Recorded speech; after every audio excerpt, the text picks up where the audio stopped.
Delhi liquor కేసులో Kejriwal bail పిటిషన్పై తీర్పు వాయిదా పడింది. సిబిఐ అరెస్టును సవాల్ చేస్తూ ఢిల్లీ హైకోర్టులో కేజ్రీవాల్ పిటిషన్ దాఖలు చేశారు. ఇరు వర్గాల వాదనల తర్వాత తీర్పును రిజర్వ్ చేసింది కోర్టు. ప్రస్తుతం తిహార్ జైల్లో ఉన్నారు సీఎం కేజ్రీవాల్. ఇప్పటికే ఈడీ కేసులో మధ్యంతర బెయిల్ ఇచ్చింది సుప్రీంకోర్టు. కాగా సిబిఐ కేసులో ఎటువంటి తీర్పు వస్తుందన్న ఉత్కంఠ నెలకొంది.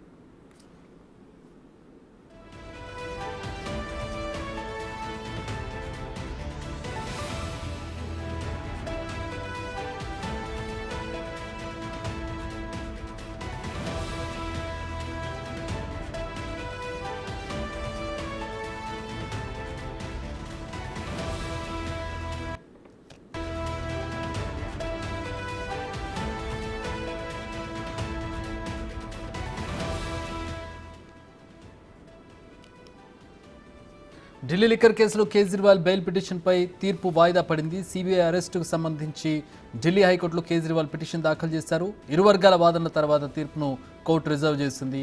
ప్రస్తుతం తిహార్ జైల్లో ఉన్నారు సీఎం కేజ్రీవాల్.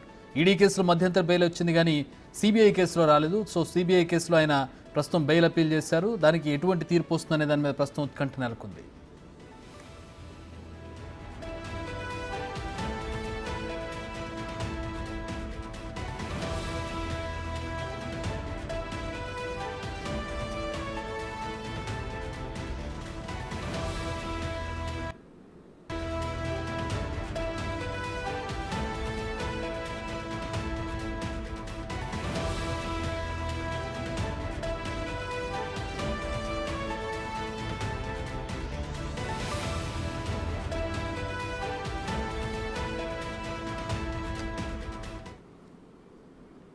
మా ప్రతినిధి శివ ఢిల్లీ నుంచి జాయిన్ అవుతున్నా. దీనికి సంబంధించి మరిన్ని వివరాలు అందిస్తారు. శివ, ఎలాంటి వాదోపవాదనలు జరిగాయి?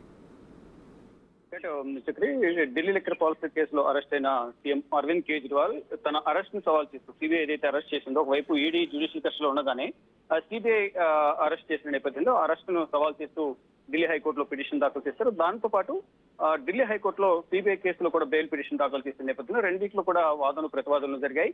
ఇటు అంటే వారి దగ్గర కొన్ని ఆధారాలు ఉన్న నేపథ్యంలోనే ఈ విచారణ నిమిత్తం అరవింద్ కేజ్రీవాల్ అరెస్ట్ చేసేమనేది సిబిఐ తరఫున న్యాయవాదులు వాదనలు వినిపించారు. కానీ ఒకవైపు ట్రయల్ కోర్టు బెయిల్ మంజూరు చేసింది. ఇక్కడ ఢిల్లీ హైకోర్టులో కూడా బెయిల్ వస్తుందనే ముందస్తు చర్యతోనే అరవింద్ కేజ్రీవాల్ అరెస్ట్ చేశారనేది అరవింద్ కేజ్రీవాల్ తరఫున వాదనలు అభిషేక్ మను సింఘ్వి, విక్రమ్ చౌదరి వాదనలు వినిపించారు. అంటే గతంలో ఏదైతే ట్రయల్ కోర్టు వెకేషన్ బెంచ్ న్యాయమూర్తి అరవింద్ కేజ్రీవాల్ కు Delhi liquor policy, ED, CBI ఈ రెండు కేసుల్లో కూడా బెయిల్ మంజూరు చేస్తూ ఆర్డర్స్ ఇచ్చారు. వెంటనే మరుసటి రోజునే ఈడీ తరపున న్యాయవాదులు స్టే విధించాలంటూ ఢిల్లీ హైకోర్టును ఆశ్రయించిన నేపథ్యంలో ఈ విచారణ ముగిసే వరకు ఈ స్టే బెయిల్ పై స్టే విధిస్తున్నట్టుగా తెలిపారు. అది స్టే కొనసాగుతోంది. ఈ నేపథ్యంలోనే మధ్యలోనే అక్కడ ఒకవైపు స్టే విధించిన నేపథ్యంలో వెంటనే మరుసటి రోజు మరో 2-3 రోజుల్లోనే అరవింద్ కేజ్రీవాల్ ను సిబిఐ అధికారులు తిహార్ జైల్లో విచారించి అరెస్ట్ చేసినట్లు ప్రకటించారు. తర్వాత మరుసటి రోజునే ఇటు రౌజని కోర్టులో హాజరుపరిచిన తర్వాత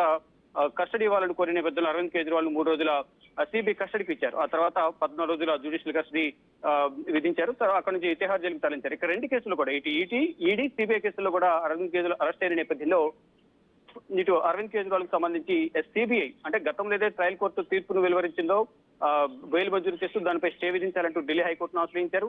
ఢిల్లీ హైకోర్టును ఆశ్రయించి అది దానిపై స్టే విధించారు. తర్వాత ఇక రీసెంట్ గా అరవింద్ కేజ్రీవాల్ కు ఈడీ కేసులో గతంలో ఏదైతే మార్చి 21న అరవింద్ కేజ్రీవాల్ ను ఈడీ అరెస్ట్ చేసిందో దాన్ని సవాల్ చేస్తూ కూడా అరవింద్ కేజ్రీవాల్ సుప్రీంకోర్టులో పిటిషన్ దాఖలు చేశారు. దానికి సంబంధించి రీసెంట్ గా 3 రోజుల క్రితం మధ్యంతర బెయిల్ ను మంజూరు చేసింది. తదుపరి విచారణను అత్యున్నత ధర్మాసనానికి దాన్ని బదిలీ చేసింది. అయితే ఇప్పుడు మధ్యంతర బెయిల్ మీద ఉన్నప్పటికీ కూడా సిబిఐ కేసులో అరెస్ట్ అయిన నేపథ్యంలో అక్కడ బెయిల్ రాని నేపథ్యంలో అప్పటి వరకు కూడా సిబిఐ కేసులో బెయిల్ వచ్చే వరకు కూడా ఒక కేసులో బెయిల్ లభించినప్పటికీ ఇంకో కేసులో బెయిల్ రాలేదు కాబట్టి తిహార్ జైలు ఉండాల్సింది. ఈ నేపథ్యంలోనే గతంలో ఏదైతే సిబిఐ అరెస్ట్ చేసిందో దాన్ని సవాల్ చేస్తూ మరోవైపు ఇటు మధ్యంతర బెయిల్ కూడా ఢిల్లీ హైకోర్టు పిటిషన్ దాఖలు చేసిన నేపథ్యంలో ఈ రెండు పిటిషన్లపై వాదనలు ప్రతివాదనలు జరిగాయి. సుదీర్ఘంగా వాదనలు జరిగిన